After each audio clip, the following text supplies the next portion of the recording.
Due to the graphic nature of this program, viewer discretion is advised.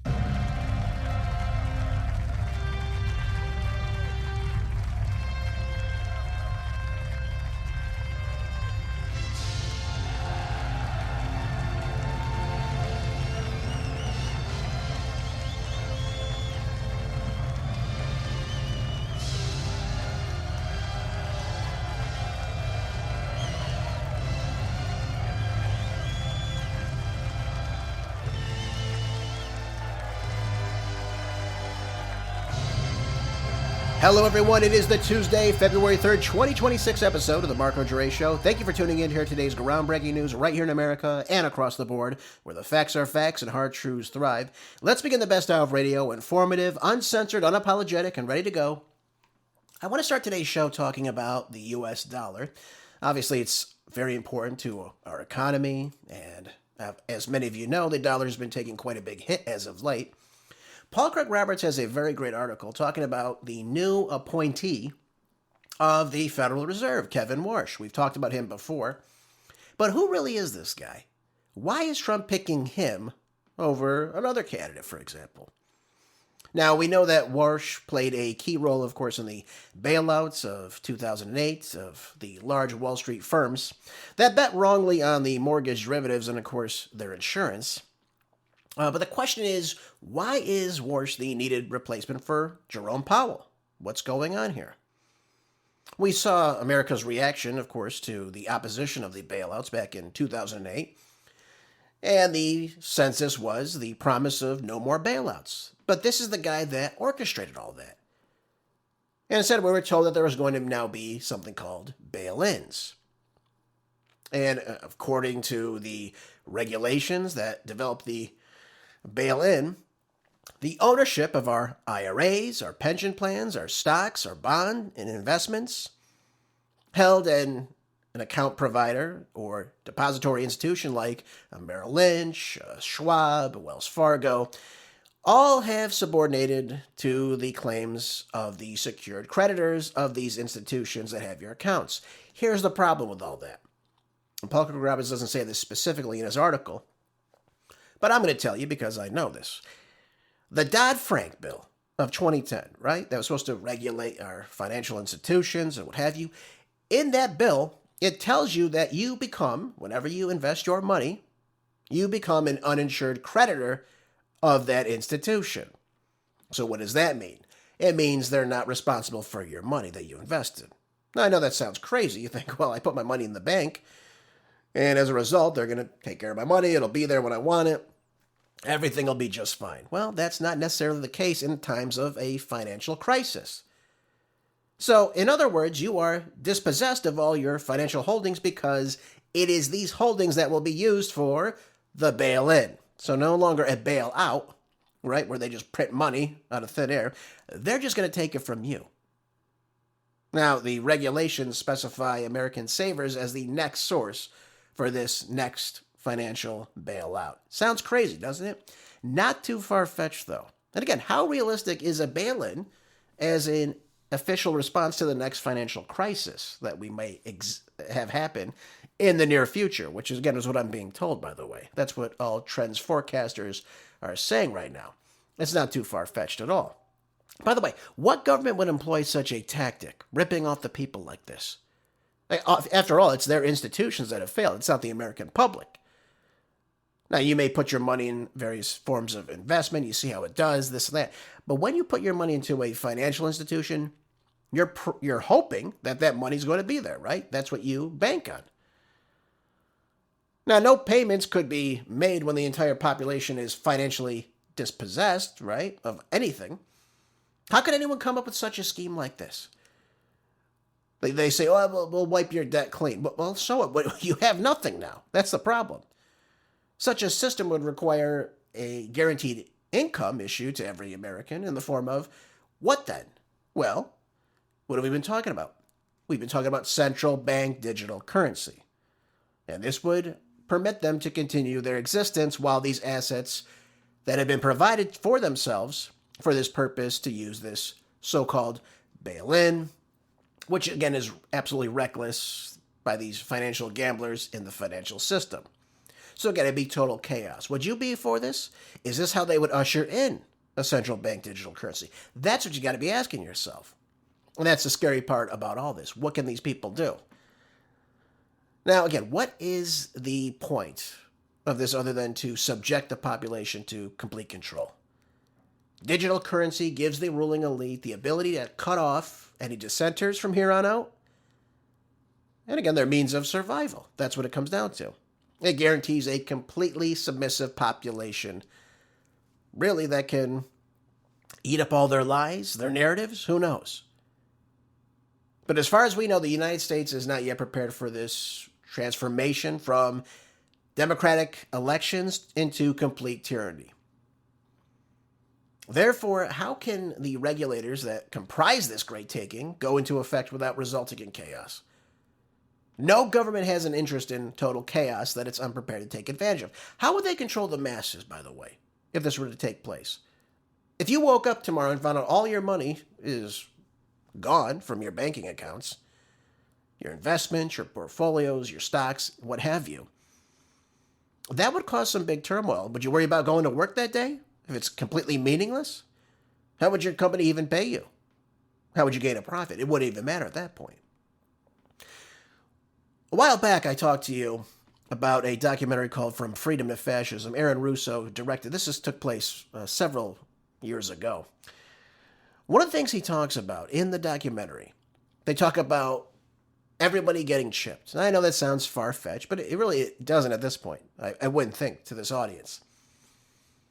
He says that's the goal. They want everybody to become chipped. What's going to be on this chip? Everything. They control everything about. They know everything about you. They control everything about you. All your finances would be on this chip because, again, it would be digital currency by this point. So let's say you attended a protest. Let's say you spoke out against a certain bill in Washington, D.C., or what have you. It doesn't matter what it is. If it's something they don't like, all they have to do is turn off your chip. Then you have no access to money. Again, it's just digital made-up money on a computer screen. But again, you have no access to it. So how could you pay for anything? You wouldn't be able to pay your rent or your mortgage. You wouldn't be able to buy groceries. You wouldn't be able to pay your utility bill, electric bill, whatever it is, gas for your vehicle. How are you going to go anywhere? You can't do anything. You become really a serf to these people that want to control you. And of course, at this point would be your speech. Of course, your freedom of assembly. Now, this is, of course, is a major problem. This is why I've been telling everyone, make sure you're holding actual currency on you. You have to have currency. We have to have the ability to have tangible currency at all times. Most of the banking today, by the way, is all digital anyways, by and large. It's a computer. Things transfer from a computer screen to another.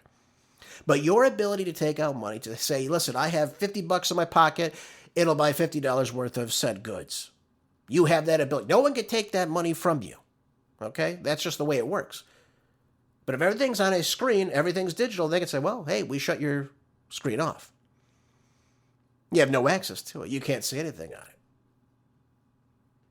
it. If you think debanking is not a thing, I implore you all to listen to Scott Ritter recently talking about how his bank just told him, hey, we're not working with you anymore. And you're not going to have any access to your money for a couple days till we send you out a cashier's check. Go see how that works. Don't think it's not possible? It is. It is.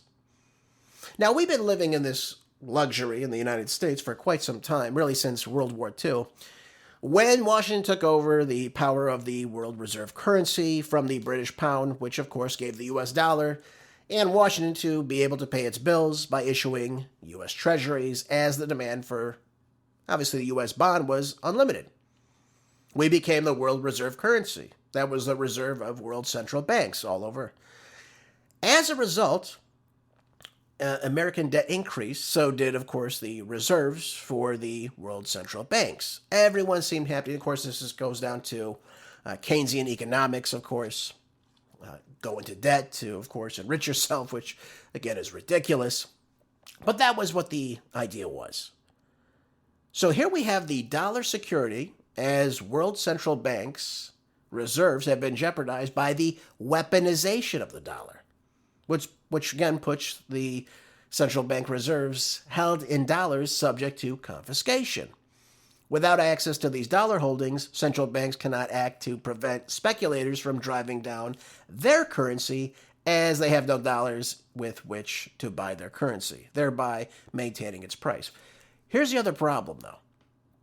We talk about the weaponization of the dollar. Well, what about BRICS? We've talked about this before on the program. If BRICS, for example, were to obviously stop using the dollar, trading in other currencies, other forms of currency, that gives a blow to the dollar. It's less desired. It doesn't hold the same power it once did. So when we see Venezuela trading in the Chinese yuan with its oil purchases, that's a big blow to the U.S. dollar. Why are we interjecting inside Venezuela? For that purpose, obviously. Number one, that's why we're doing it. It's not just about the oil. We're trying to maintain our presence all around the Western Hemisphere and, of course, the world itself. That's a big blow when other nations are not trading in the U.S. dollar, or when it's less desired or valuable, which it is, as we see the dollar crumbling to, I think right now it's at a 4-year low. It's not doing very well. And again, that's why you're seeing the price of gold go up, which is what we're going to talk about coming up next. But a financial crisis, folks, could be forming around these investments in AI as well. So not only is BRICS affecting the status of the dollar, AI could be doing that as well. What do I mean by that? Well, to date, you have the rate of change in AI technology. It's been so high that investments in this technology are outmoded before they even produce any type of profit based on these said investments. I go over the stocks with you every week. A lot of these tech stocks are booming because people think it's the next big thing, and it is going to be the next big thing.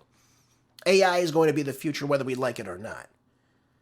Now, consequently, the boom in AI has relied on new money based on speculation that large profits will be delivered in the future. You expect, hey, I invest in NVIDIA, invest in this and that. I'm going to get something in return. It's going to be huge.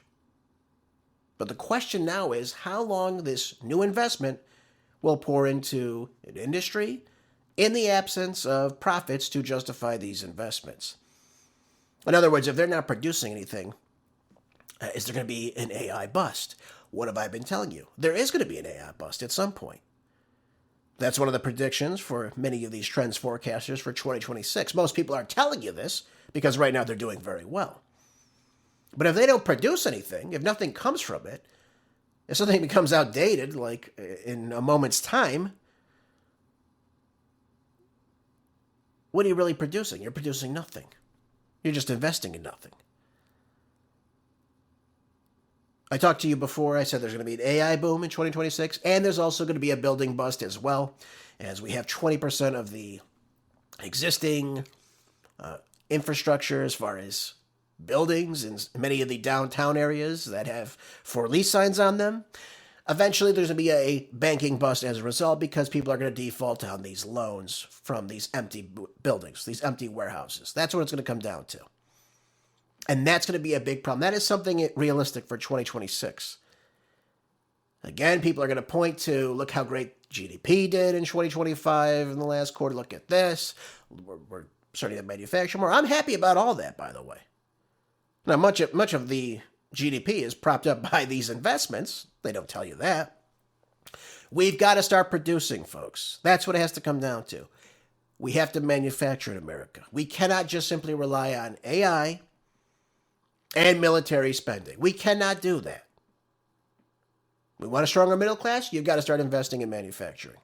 You got to bring the manufacturing back to the United States. That's the only way we win. That's the only way we, I guess, stave off this financial crisis that is upon us. If we actually have some tangible goods here in the United States that we're producing ourselves. Because again, you can back a currency off of raw materials. If we're not doing that, what do you have? What do you have? You have nothing. Then again, having presided over one bailout, Warsh becomes a logical choice to provide over another financial arrangement that could be on the horizon in the United States. Just thought I'd share that with you. I don't want to alarm anybody, of course, but this is the reality, folks. This is where we are as a society. You can't rely just simply on the stock market. You simply cannot rely based on the idea that we're producing nothing, but we have so much, and everything's just going to be great because we have the world reserve currency. The dollar is dropping, and it's been dropping, and it's going to continue to drop. And that's why we're seeing gold do so very well. Why have I said this to you before? I tell you every week on the show when we do our weekly financial report. Gold is always on the rise. Even if it has some slow periods, it's still highly in demand right now. Which brings me to the next article. CNBC, Ray Dalio, is now warning the world is on the brink of a capital war. Yes, he's absolutely right about this. Absolutely right about this.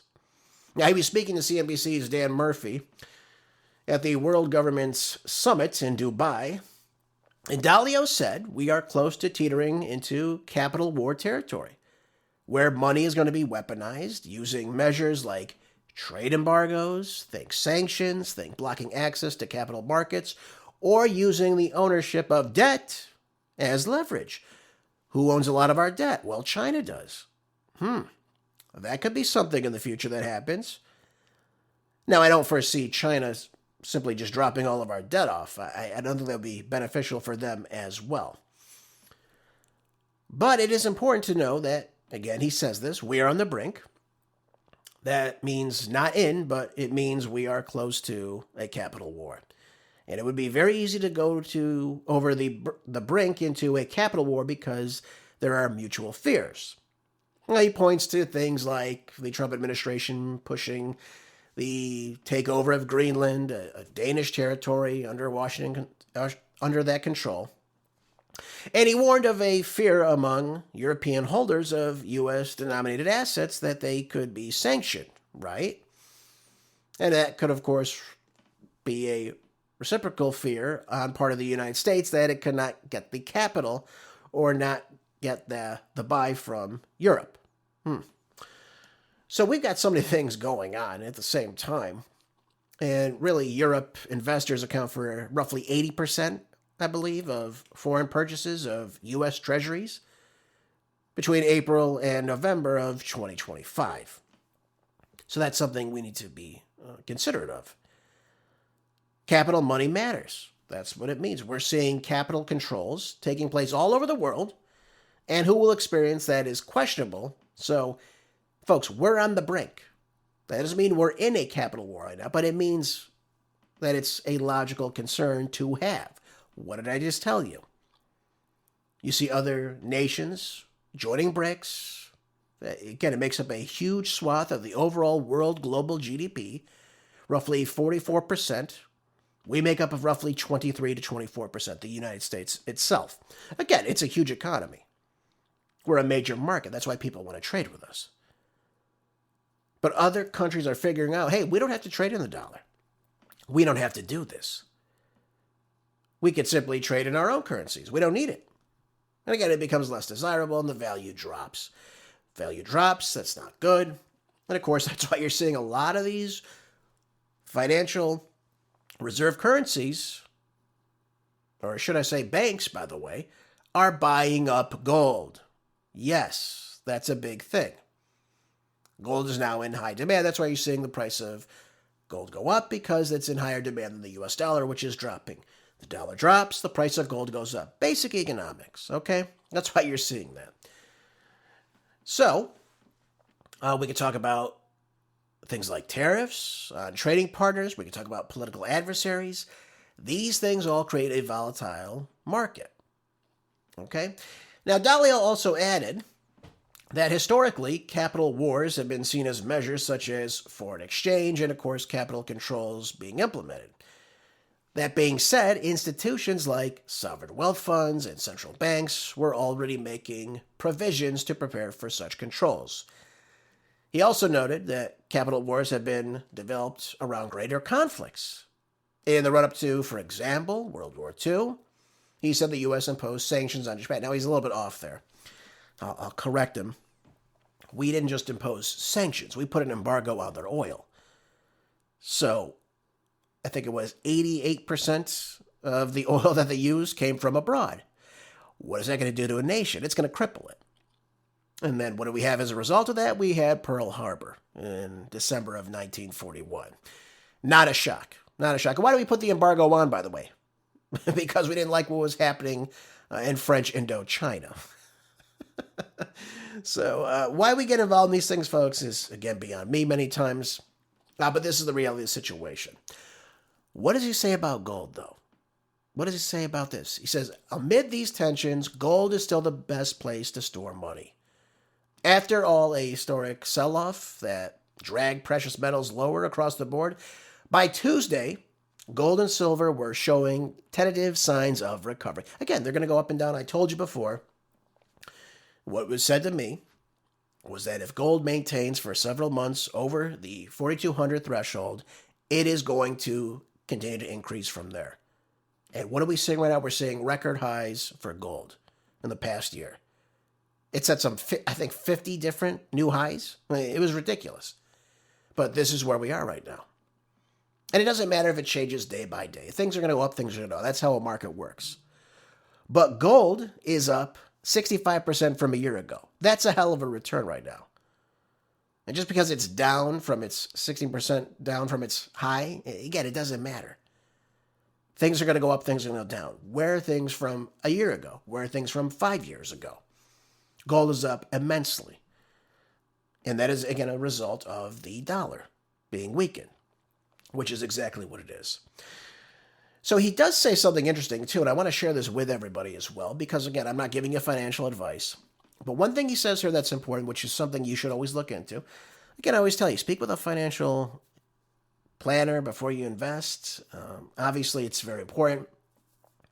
I'm not giving any financial advice, but I'm just telling you this because he's saying it. He says, because gold is a diversifier, when the bad times come along, it does uniquely well. Because why? Gold's always been used. It's been used for over 2,000 years now. And when good times are prosperous, less so, but it is an effective diversifier. And he says it's a good thing to have in a well-diversified portfolio. So why do I say, hey, look into gold, look into these precious metals like silver, like platinum, palladium? Why do I say this to you? Because it's good to have your hands in several different types of investments, not just one pot. So you have to look at this. So again, perhaps, central banks or governments or sovereign wealth funds should say, what percentage of your portfolio should you have in gold? Keep a percentage of it in gold. It doesn't have to be everything. But because it's a very effective diversifier to other poor parts of possibly your portfolio, should the dollar go away, that's good to have, folks. And I say this to you because I always tell you, make sure you're prepared for things. Because if the dollar goes bust, and that is something that is possible to happen, you want to make sure you have something to back yourself up with. Just wanted to say that to you. Again, I'm not giving any advice. I'm not saying put all your money just into gold. But what I am saying is you should sit down with somebody and talk about this. What can I invest in gold? How much of my portfolio should be in gold right now? What are you seeing right now? All right. So again, talk to people who know things about investments. Don't just take my word for it. I'm not giving any financial advice. This is not the, Marco Dre's financial show, but this is a reality of where we are right now, folks. Let's move on. We got so many other great articles for you today, by the way. This in the Washington Times says GOP lawmakers drop voter ID demand under pressure from President Donald Trump. Now, why is he doing this? This is something important. Obviously, the SAVE Act is very crucial.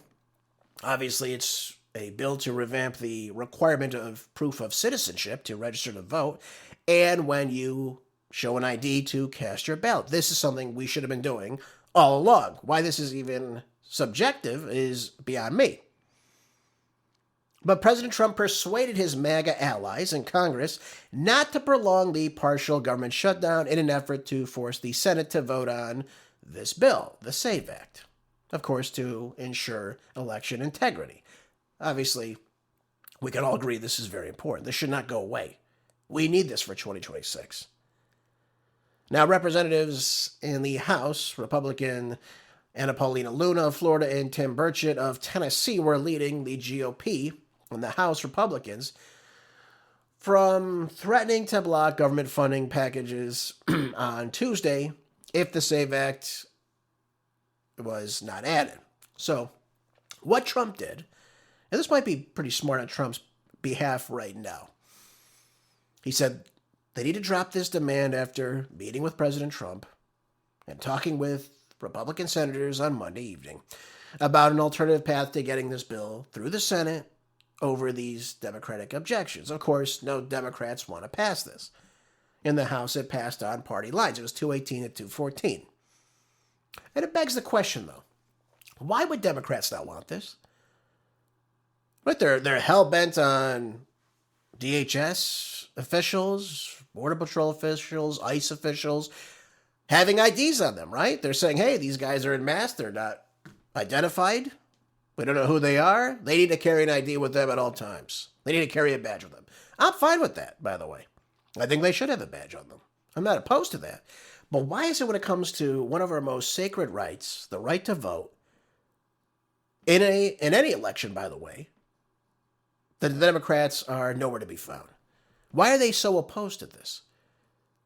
It doesn't make any sense, unless, of course, it's to allow people that shouldn't be voting to vote in these elections, which benefits them.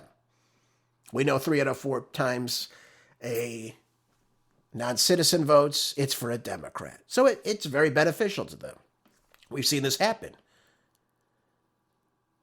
Now, Senate Majority Leader John Thune's office declined to comment on this right away, but folks, this should not be something we abandon. Yes, maybe we should split up from this minibus bill. I'm fine with that, this spending package, what have you, but this should not go away. This needs to be brought to a vote. It's already passed in the House.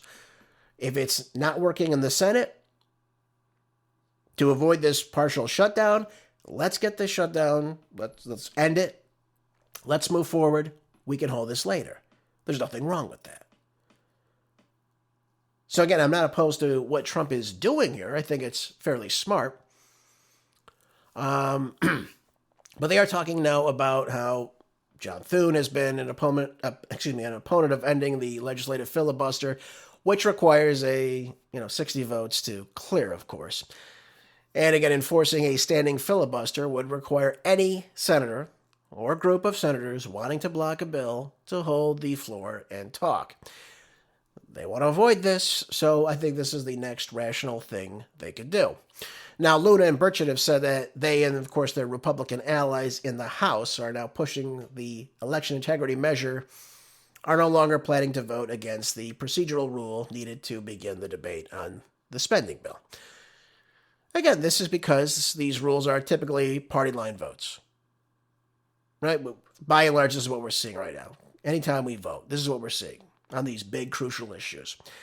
Their opposition under the House Republicans, 1 vote margin, again, we have a razor-thin margin right now, would have been enough to block the bill from proceeding. So Trump doesn't want a government shutdown. He doesn't want this to loom on.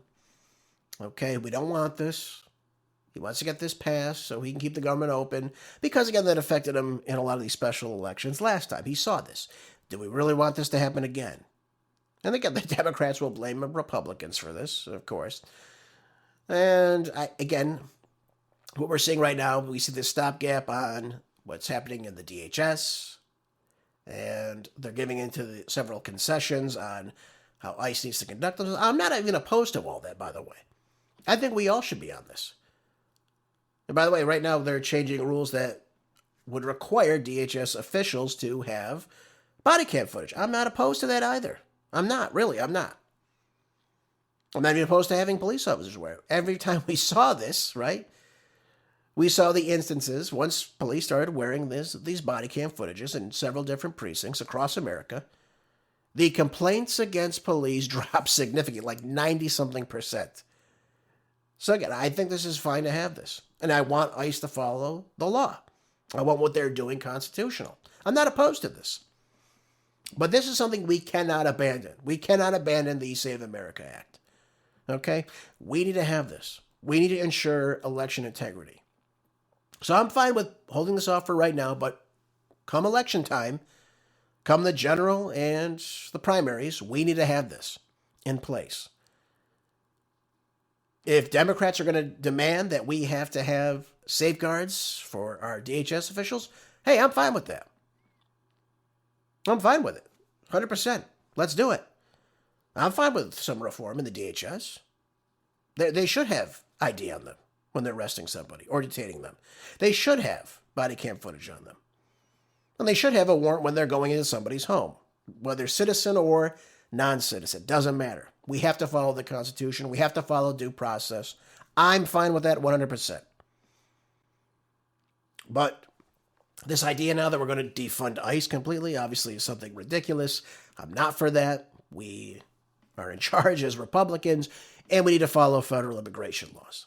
And if you're in this country illegally, you're not following federal immigration laws, and you should be held accountable. You shouldn't be rewarded for that. Well, we know why Democrats want this. The same reason why they wanted to defund the police. Same scenario. So now that illegal aliens have come into the country, again, they did nothing to stop this under the 4 years of Biden. Ann Harris, just thought I'd share her name too. We need to make sure we're holding people accountable. And if you don't belong here, it's time you go back to your country of origin. That's what any sane country would respond. But now that they've got 12 to 20 million additional illegal aliens, now they see this as a win for these elections coming up. And across the board in various blue states, blue cities, they don't want to require an ID to vote, which again is ridiculous because you need it for every other way to function in society. So we'll see how this, again, turns out. I would imagine that, again, the Democrats are not going to vote on any measure that funds ICE. I understand that. But Republicans cannot simply just kowtow to this. We shouldn't be removing agents out of cities because state and local Democrats want this. We need to follow immigration laws. I'm fine with concessions. These cities should be working with us. Unfortunately, they're not. But we cannot let the SAVE Act just go away. So again, if we have to hold it off for just the moment being, just to get this bill passed, I'm fine with it. I'm not opposed to it. But we can't let this go away. We've got to get this passed. We need this. And states should be, again, complying with that. It's going to be a way to ensure more election integrity from here on out. So let's get this passed separately. I'm fine with it. Let's get this going, okay? And by the way, we need to do this. What we're seeing right now, especially in many various states, this is out of the Gateway Pundit. It's not shocking because we know who this woman is. She's a fraud. Democrat Governor Abigail Spanberger set to release a legal alien accused of strangling 8-month-old baby. Refuses to hand him over to ICE. You can't make this stuff up. Really, you can't. Some people are saying, they hate ICE. Oh, okay, you have the right to hate ICE. It's, whatever. It has nothing to do with me. I have no say in that. You can have whatever opinion you want. I don't think anyone's opposed to that. But this idea that we're simply not going to comply with federal immigration laws, to me, is just absurd.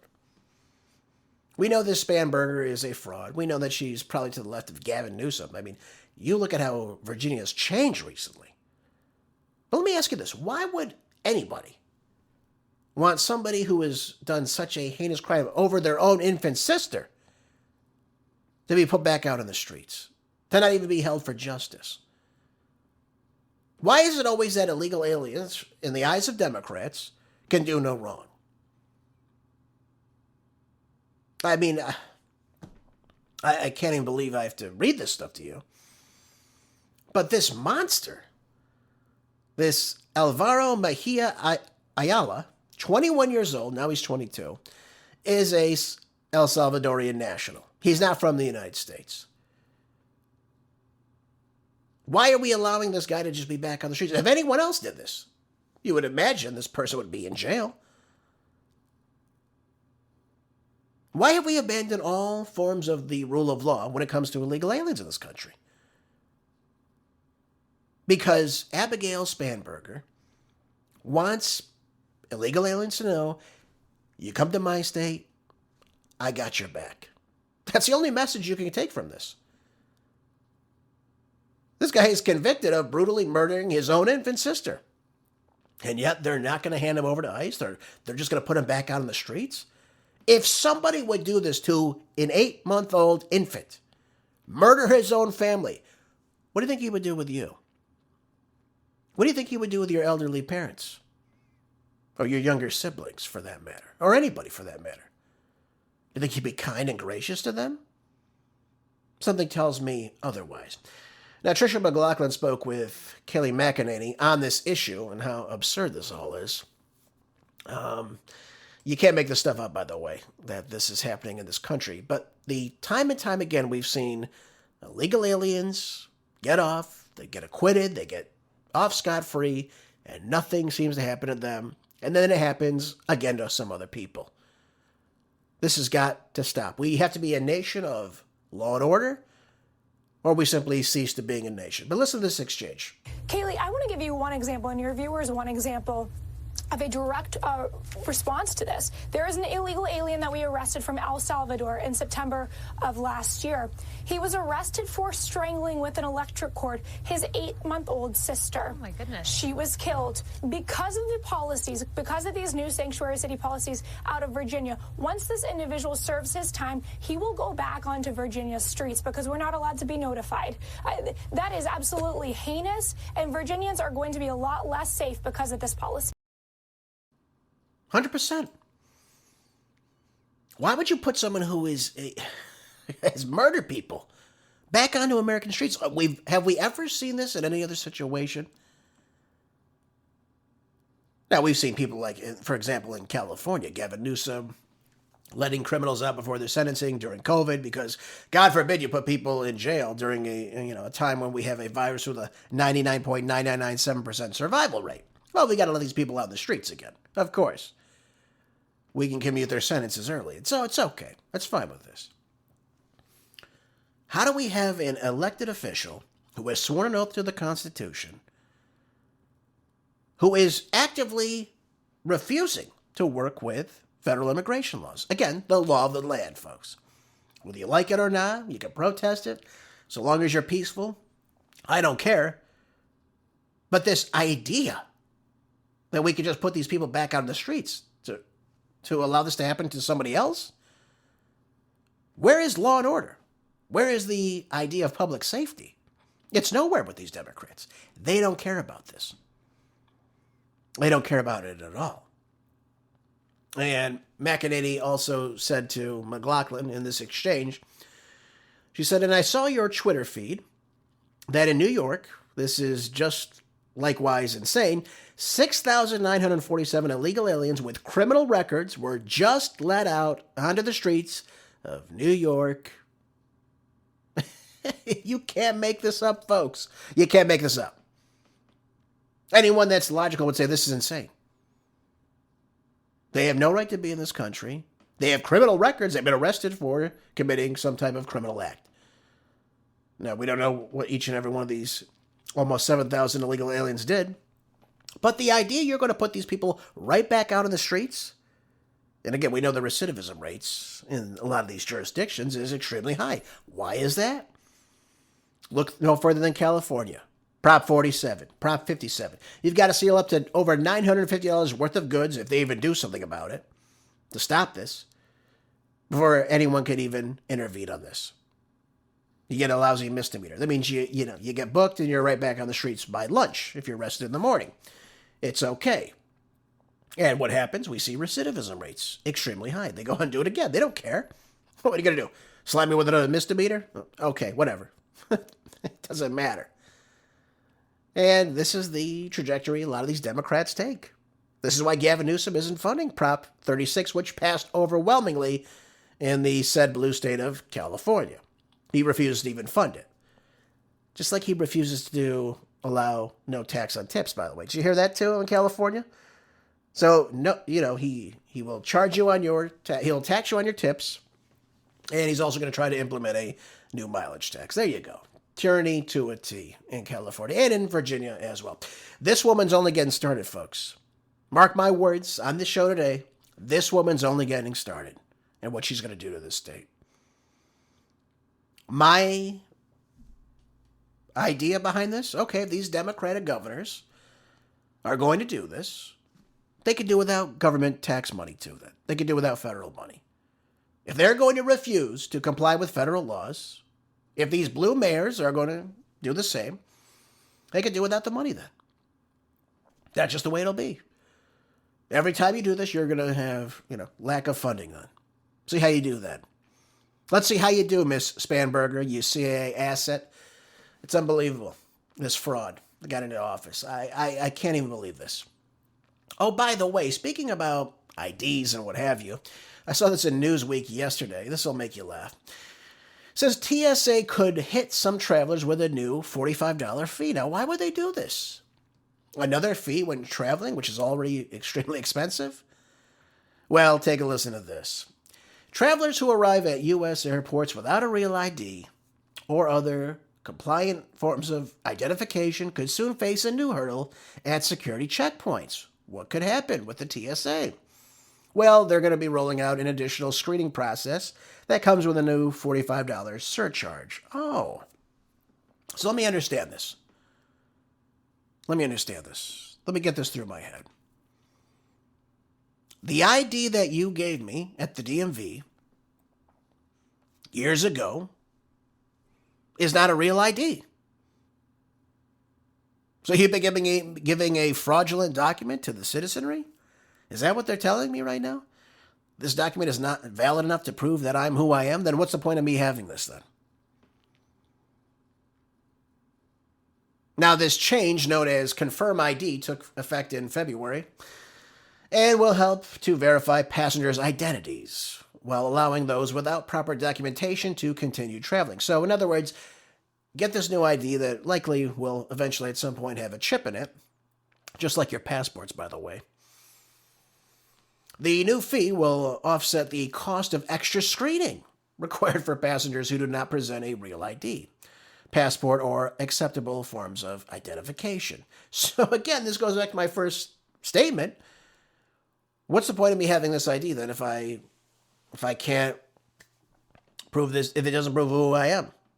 Why do I have this? Why did you issue this to me then? This goes back to the states. I mean, when you get an ID, you should be able to prove that you are who you are, and the state should verify that at that given moment. Well, we know now, of course, that states like California, when Kamala Harris was Attorney General, Gavin Newsom was Lieutenant Governor, Jerry Brown was Governor, they allowed over 1 million, yes, you heard me right, 1 million illegal aliens to receive driver's license. Again, a form of identification. So that's null and void. So again, if they're just going to hand out IDs like, they're handing out lollipops, it makes no difference. So does that mean everyone's ID was fraudulent? Well, no, not of course. Not of course. But this is what this is what the federal government is telling us, though. The ID that you have right now issued to you is null and void, basically. So again, we talk about, states not allowing people to show forms of identification like California, like Illinois, like New York, Washington State, Oregon State, all these states. No form of voter ID when you go in. You don't have to show who you are. You don't have to show an ID. Yet you can vote in an election. That's okay, but if you want to get on a plane, unless of course you're an illegal alien under the Biden administration, they'll let you go right to the front of the line and put you on a plane to someplace else. That's okay. How does that even work, by the way? And by the way, don't tell me it doesn't happen. I saw it. Illegal aliens being put on planes and sent to other locations of the country? How has no one gone to jail for this? Yet when I go, I have to be, subjected to. I don't go through those those X-ray machines. By the way, I refuse to go through that. Think about that. You're going there. You're subjecting yourself to going in this X-ray machine. God knows how intense it is on your body. Most pilots won't even go through that too. By the way, they just will simply not go through it. I'll go through a metal detector. I have no problem doing that. But this, standing there, putting your hands up like a schmuck and then, having the X-ray go through you. Folks, when you get an X-ray at like the dentist office, at the doctor's office, don't they usually put things on you to protect your vital organs? And yet here you are standing there letting this happen to you. Now, again, if you travel a lot, will you do this every time? I mean, can you imagine the radiation poisoning? Yeah, it's not good. So what I do, again, I'm a rebel. I'm a bit of a rebel. I opt out if I can't go through a metal detector. If I can go through a metal detector, I go through that, of course. But I say I opt out of these. I say, no, I'm not doing this. You know, I gotta wait. I gotta get patted down like I'm a criminal, of course, right? We gotta take your bag and check it a second time like I'm a criminal, of course. But of course, you know, apparently my ID now is meaningless. Thankfully, I have a passport, so maybe I wouldn't be subject to this. But look at this, a new $45 fee. Under the new program, travelers without a compliant real ID will be directed into an enhanced identity verification process. Rather than being denied entry at the checkpoint, they will be asked to answer a series of personal questions that allow TSA officials to confirm who they are. So again, your driver's license, folks, that was issued to you, that you paid for, that the state gave you, is apparently null and void right now. Wonderful. Fantastic. $45 now, unless you comply with the government. Yep. There you go. There you go, folks. You know, for me, I just got a passport. I said, okay, I'm going to get a passport then. I'm not going to get another ID until I have to. This is a bunch of nonsense, folks. Really it is. It's a circus, is what it is. Absolutely, 100%.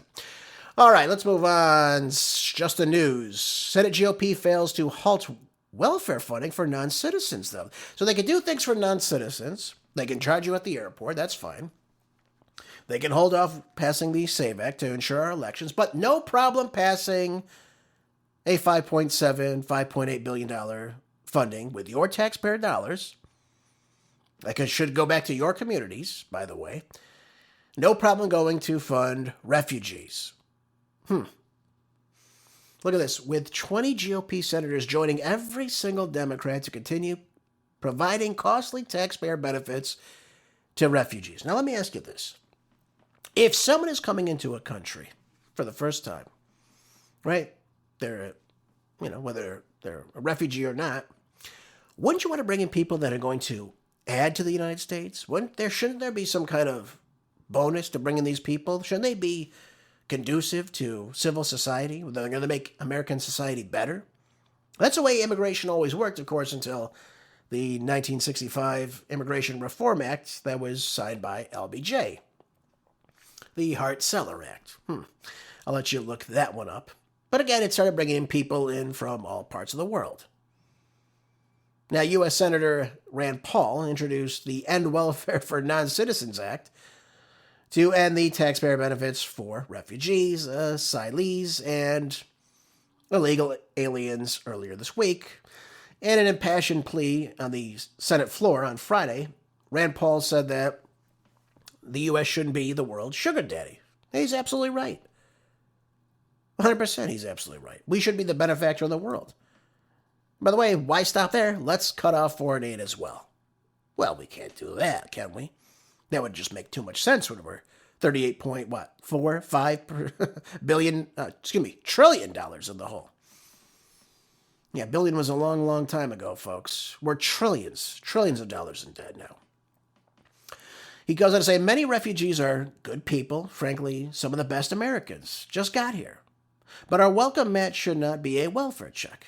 Anyone who sponsors immigrants or refugees should be responsible for their welfare. Absolutely right. That's how it always was. In fact, it used to be when you got here, you had already shown that you had a job before you can bring the rest of your family across. And they were also vetted as well. We don't do that anymore, of course. It's come one, come all. So now we're going to allocate $6 billion, roughly, and continual funding for refugees to come to this country. Why wouldn't you come in? The government's going to pay for all these programs, give you money? Look at this. Funding for the refugee program skyrocketed under the Biden administration. No kidding. Look how many people he brought in.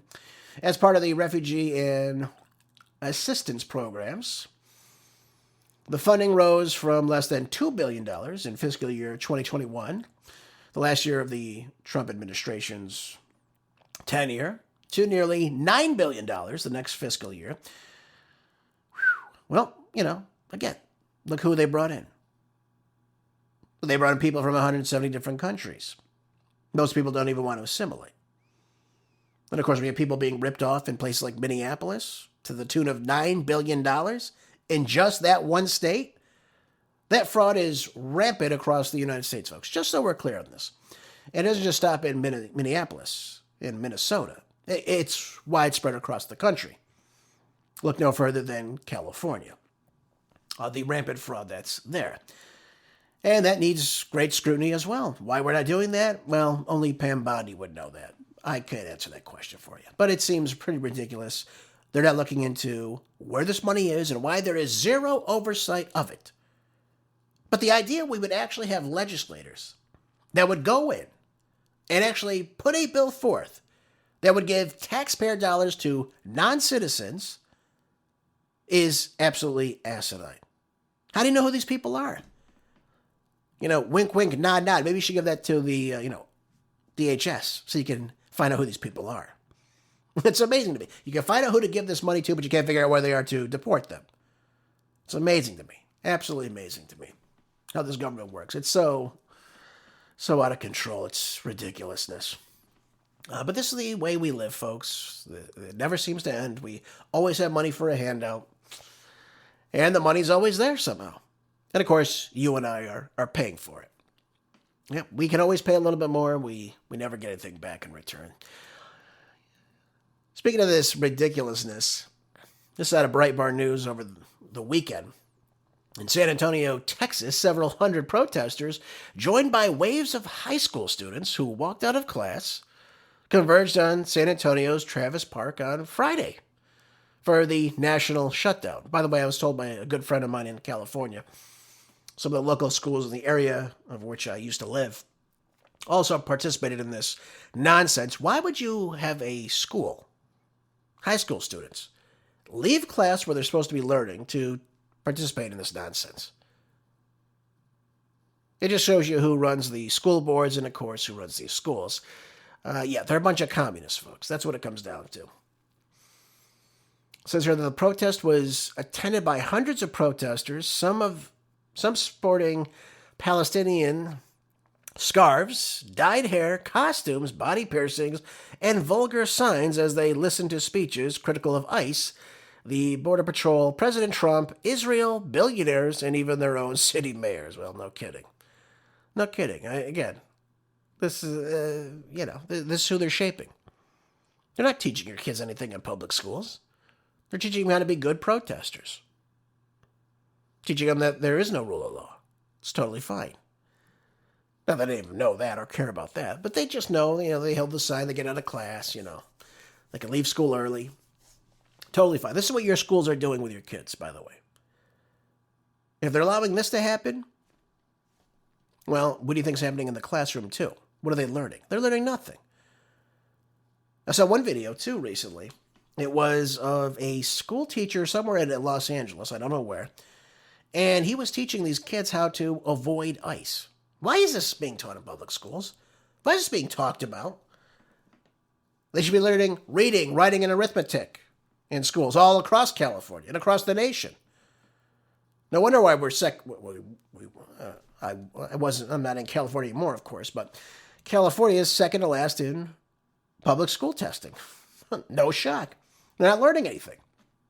But they're learning how to be good protesters. That's good. They can figure out how to, jump on the bandwagon and make that $80,000 to $100,000 a year being a paid protester someday. That'd be wonderful, right?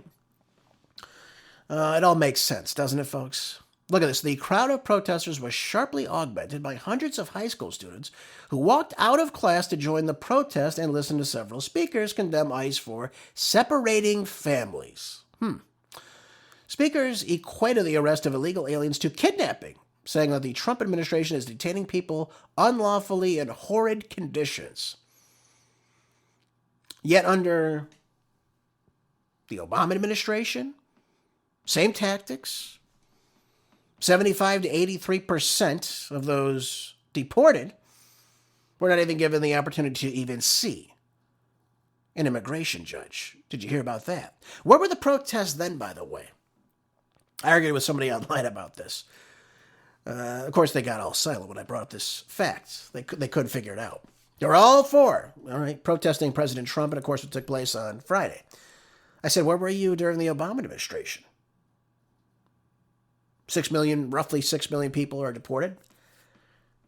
Up to 83% of them had no due process. Where were you then? Obama built a lot of these so-called, cages for kids, by the way. Separating families. First of all, if you come into a country illegally, right, and you are here illegally, you have no right to be in this country. That's obviously logical. I think we all can agree on that. You have no right to be here, right? So who is it really separating these families? Is it your own issue? Your own lawlessness? Like, I understand people want to come here, but you do it the right way when you're allowed to. You don't have just a right to come in, despite what Boston Mayor Michelle Wu says. Mm-hmm.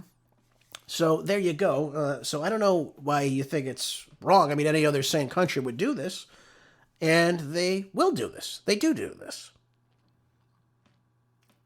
So the speakers focused on their rage on immigration enforcement issues, except for one speaker featured who rallied the crowd against the IDF. I didn't know the IDF was in our streets, although I'm told, I don't know how true this is, but the IDF trains our ICE agents. I don't know if that's true or not. Regardless, I don't know what the IDF has to do with what we're doing in our country today. We could talk about the IDF in other aspects, of course. I'm not sure why we need to talk about them in this sense, rather. Look at these kids holding these lurid signs with expletives all over them. Yeah, they're teaching them how to be good little communists, right? Texas Governor Greg Abbott weighed in on the issue of students walking out of public schools to attend a similar protest in Austin, saying, I've directed the education commissioner to investigate this. Yep, they get taxpayer dollars to teach their subjects in the state, not to help students skip school to protest. Absolutely. He's absolutely right about this. The only thing you can do is hold them accountable, right? But as a parent, wouldn't you sit there and say something is obviously wrong with this? Why is my kid not in school learning? Why is my kid out on the streets shouting and listening to this nonsense? Speakers from, look at this, Party for Socialism and Liberation. There you go. Yep. End ICE violence is on one of these signs here, 8647. I believe that means kill Donald Trump. He's the 47th president. This is what your kids are learning, folks. Look at this, unmasked ICE. But, if you're at a protest attacking ICE agents, you can wear a mask all day. That's totally fine. Yep. This is America today, folks. This is America. And by the way, I'm not against holding ICE accountable at all. I'm not one of these people that think, ICE can do no wrong. But it's so stupid to act like a country has, again, no borders, no sovereignty, or shouldn't control people that have no right to be here. That's, again, pretty stupid, I'd have to say. All right, folks, we have a few minutes remaining in the program. I'm going to go over two of these articles fairly quickly, because I wanted to get through them yesterday. I didn't have time to do so. This is a big win in Hawaii. This is out of the Federalist. It says, a judge blocks Hawaii law censoring political satire. Well, it's nice to see the Democratic state is actually holding up the First Amendment. It said humorless Democrats in the Trump derangement syndrome era can't take a joke, literally. Liberals in blue state Hawaii are so joyless that they've criminalized satire, a mainstay of politics for centuries. By the way, it's true, of course. It says, but a federal judge in Honolulu just told the leftist Aloha State to lighten up. Judge Park on Friday found Hawaii's law Looming censoring online political speech unconstitutional. The case pitted the Babylon Bee, fake news you can trust, against Hawaii Attorney General Ann Lopez and the other speech silencers at the island state's capital, and Park's permanent injunction stops a law that would kill the joke. As the Alliance Defending Freedom put it, Hawaii government officials aren't allowed to censor political speech they don't like. Well, very good. And by the way, very good on this judge, too, for bringing this to the realm of course, that they can't do this, right? You have a right to speak your mind. You can criticize free speech. You can obviously make fun of things. You can criticize political pundits. You can do all that, right? You have a right to protest peacefully. So good news on that. I'm very, very happy to see that Hawaii stood up for that. Very good on that. All right, well, this article in the Associated Press. It says here a crisis emerges across U.S. as forever chemicals quietly contaminate drinking water wells. This took place in Wisconsin, of all places, sadly enough. And well, the person at hand here, this Kristen Hanneman, was talking about her small town farm where she lives. And a state scientist were asking to check their private drinking water wells. And what they found, unfortunately, was these forever chemicals, these PFASs.